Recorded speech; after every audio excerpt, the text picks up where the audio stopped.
I recently played through the Mankind Divided DLCs, as I didn't go through them when I played through Mankind Divided back in the spring. With all the talk about cyberpunk genre, it got me checking these out. Now here's a cyberpunk game that isn't currently a buggy pile of shite. These DLCs are quite overlooked, especially A Criminal Past, which stands as one of the best DLCs I've ever played, up there with titles like Minerva's Den from Bioshock 2, or the best New Vegas DLCs. System Rift is another excellent DLC with the return of a fan favorite from Human Revolution. Desperate Measures was a day one DLC eventually released for free. It's more or less a side quest that should have been in the main game. That said, it's still a quality section that is worth your time. So let's hop to it. You're the one they call the Fixer? Well, yes. Well, sometimes Wart. Cut up version of Vert Mueller. Starting with A Criminal Past, one of the best DLCs I've ever played, and the best bit of quality from the Adam Jensen series of the Deus Ex games. Whether or not it's the last piece of content that we ever get put out by Eidios Montreal on the Deus Ex front is up in the air, but if it is a great way to go out, even if the main game still has very lingering plot threads to deal with. A Criminal Past is set prior to the events of the base game of Mankind Divided, with this being Adam Jensen's first TF-29 mission. As Adam, we're being sent in as a prisoner to a high security, augmented only prison in Arizona, going in undercover to find an Interpol agent who has gone dark within the prison. There's not a ton of games set in prisons, and it's a bit of a wonder why, with how well the immersive sim formula could be applied into prisons, and the DLC isn't a short jaunt here. Could easily take you a handful of hours if you're willing to explore. And of course, there's plenty to explore here. Yes, the game could be a bit too reliant on look for the hidden vent for the best way forward, but the prison gives us plenty of options in how we want to explore and sneak our way around. The level design here is of course top notch and some of the best in the industry, up there with the likes of Arcane. It's such a shame that Eidos Montreal's talents are currently being wasted on cape shit. Agreeable grunt.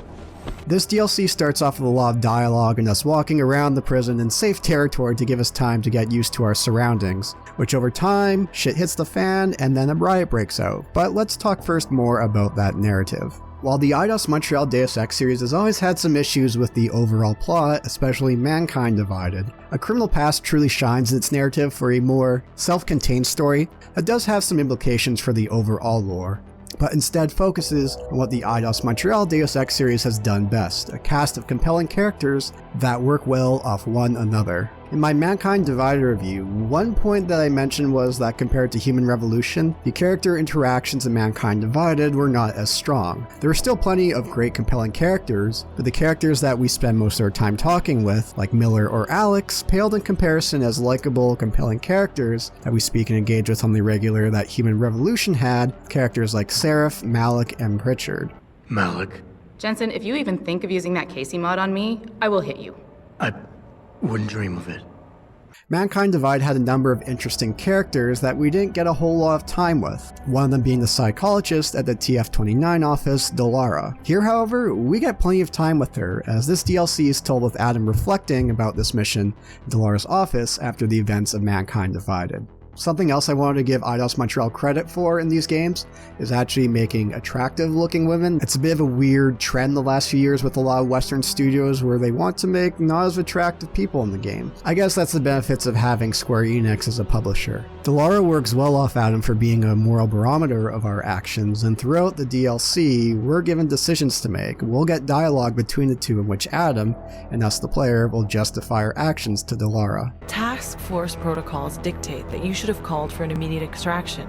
Going against protocol could have jeopardized the mission. If Agent Guerrero was right and our intel was wrong, then the mission had changed. Terror attack or not, Agent Guerrero wasn't going to be any help if he was dead. It's a great way to give insight into both their characters, and also it's a way to help drive the plot forward and give us indication of where we need to go next. Another cute little thing is that dying here gives us a game over akin to Prince of Persia's Sands of Time, where since this has already happened, we couldn't have died. Please, Adam, concentrate. That can't be right. What really happened? Tell me the truth, Adam. What really happened that day? No. I did not die in that battle. Let me begin again. Beyond that, all our interactions are with new characters here in the prison, and they're all really compelling. There's a lot of the prison character tropes here, but they work really well. We have Stenger, the head of security at the prison, who has the trope of being the corrupt guard, who has a huge hand in Junkyard, the group that we've been sent to investigate. He of course is the classic stern guard with the language to back it up, even with his limited screen time, plays a key role in the plot of the DLC and works well off Adam. Be a monkey riding a poodle up his ass for all I give a shit, egghead. As long as it shuts him down. Clear? Flossie is a charismatic prisoner who is held in high regard amongst the prison, although Stenger calls him a budget Malcolm X. And depending on our choices, he plays some interesting roles in how the DLC can turn out. And once those prison riots themselves happen, it can be exhilarating to sneak past while the rioters and the guards are going at one another. The Fixer is definitely the most interesting character of the bunch, and one of the more interesting characters I've come across in a game for quite a while now. Get a load at some of his dialogue. I internalize the words when someone like him asks someone like me to do something. Well, as you can see, the gate, delivery must wait. The Rising, yes. Mr. Flossie didn't fabricate feelings out of nothing, though he does have a way of fashioning frustrations and coordinating courage. He can be very comprehensible. What's up with this guy? We do get some more insights into who he is should we dig up some information on him. And of course there's Hector Guerrero, our reason for being here in A Criminal Past, who is the undercover agent that we have found that goes dark and we have to spend a good portion of the DLC getting to. He plays the trope of the agent who has gone undercover and maybe in too deep that the game makes use of, and builds up to a great climax with one of those dialogue battles that this series has been known for with the Eidios Montreal games. Depending on how well you explore, you can also make use of that to get him to back down, or you can make use of this dialogue battle. Fantastic way to end the DLC, and having a conversation at the end with Delara of justifying our decisions is icing on the cake. There's another fun little side character here, D-Town, who Adam arrested in his cop days, and it's pretty funny to hear him trying to remember who Adam Jensen was. Are you shitting me? Johnson. Andy fucking Johnson. Do I know you? Now, playing through A Criminal Past led me to think of how great a prison setting could be for immersive sim if done right. Imagine trying to gain favors with other prisoners, dealing with the various gangs, getting favors from the guards, staging a prison break, or if you're an undercover agent, trying to stay in good favor with your agency and the enemy, something akin to Splinter Cell Double Agent. While A Criminal Past doesn't really delve into most of the areas, it does show that a quality constructed prison area for a game could be a really fascinating setting for an immersive sim. So all in all, not only is A Criminal Past the best content in Mankind Divided, it is the best piece of content produced by Eidios Montreal for the Deus Ex series, and one of the best DLCs I've ever played. Highly, highly recommended. He goes by the name Slaw. I need you to find out what happened to him. Send me the address of the bar. Sure, but While not as good as A Criminal Past, System Rift is a great DLC that brings back fan favorite from Human Revolution, Pritchard. Their banter is as quality as it was in the first game. you understand he's being dramatic, right? Nothing's being stolen. Did he give you anything? Yeah, something called a passport. I'll drop it in the mail for you. Don't, Jensen! Look. That was fast. What'd you do? Chuck a grenade and never look back? Why do I feel like I'm in the middle of a bad screenplay you've written? It's just minutes away from your current location. You won't regret this. I already do. Now, another thing I do have to mention about this series, it definitely has above average writing when it comes to banter. Most games these days, or movies as well, kind of fall to the Marvel quips. Ironic since they are working on Avengers right now. Agreeable grunt. We're here to help Pritchard break into a databank here located in Prague, and a bit of a convenience that he also has a hacker friend that lives right in the area to get into it, but c'est la vie. I guess it would make sense that they might want to be nearby to help hack into it. We have a small cast of characters here that we deal with, mostly with Pritchard, but also Shadow Child, one of the Rippers that Pritchard works with. As I mentioned before, these games can be pretty messy when it comes to the overall plot, but the more self-contained areas and side quests and the characters in them and dialogue gets really overlooked at how well it's put together. Shadow Child is a great addition to this series. Kinda like a smash and grab robbery. No, Mr. Jensen. That's what thugs do. Can I reprogram it? There are only 10 hackers in the world who can, and I'm 2 of them.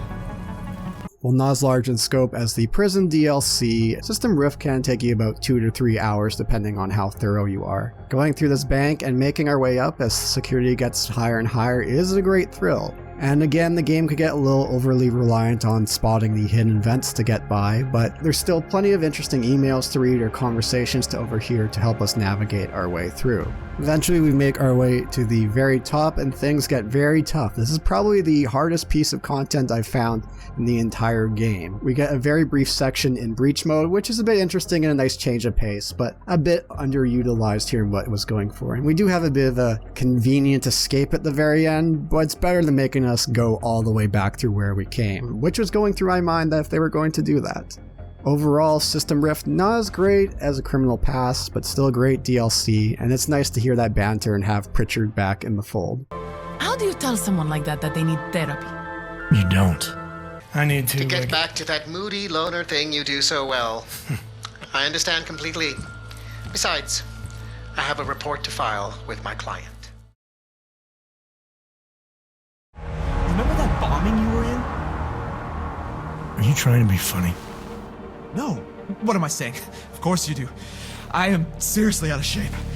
Final DLC I'm covering here is Desperate Measures, which was actually a day 1 DLC, eventually got included for free. Should have just been the base game as is. It's a side quest of the game, one of the lesser ones, but it's still quite enjoyable. One of the other underutilized TF-29 characters, Chang, is our point of contact in this quest. I kind of wish they gave us something with Arya as one of these side quests because she felt like she had a lot of cut content. We already had a quest with Chang earlier, plus I really liked her interactions with Adam. This could take you about an hour or so. Again, quality level design, lots of events to sneak through, lots of emails to read and information to find. Should have been the main game as is as a side quest. Now I really hope this is not the last bit we see of Deus Ex from Eidios Montreal, because of course the Adam Jensen story needs a conclusion that left hanging at the end of Mankind Divided. With Avengers not doing well whatsoever, and Cyberpunk 2077 selling very well, bugs and other issues aside, maybe this will give indication to Square Enix that, hey, we got this Cyberpunk property still. Why don't we make use of it? So please, Square Enix,